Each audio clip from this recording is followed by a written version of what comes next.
Inicio do curso político para Marea Pontevedra. Luís Rei e Peque González, voceiro e coordinadora do partido na cidade, ofreceron unha rolda de prensa nesta xornada onde deron a coñecer as liñas deste grupo de cara aos vindeiros meses e tendo como meta as eleccións locais do 2019. Polo tanto, tres anos de lorismo que son máis de lo mismo.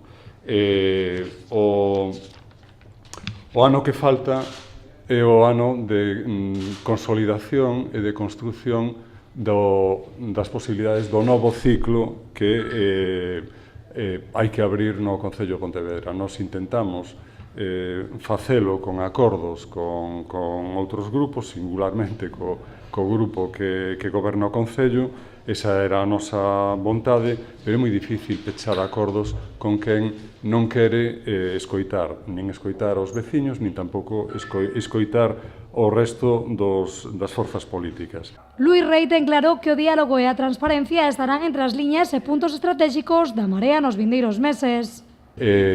Cunhas liñas de actuación que tratarán de encher os déficits que vemos en Pontevedra. Por un lado, favorecendo a conciliación das familias, por outro lado, garantindo o diálogo como nova forma de relacionarse con todos.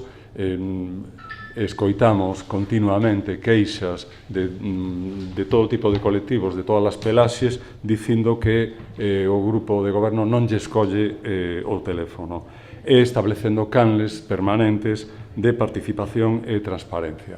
De cara aos vindeiros meses, Marea Pontevedra ten claro que fiscalizará a acción do goberno. O reto do último ano de mandato para nós é ter un pé ou medio pé dentro da institución denunciando e fiscalizando o que fai o goberno e tendo outro pé ou outro pé e medio fora recollendo as propostas e as demandas da xente e trasladándolle as nosas demandas, as nosas solucións.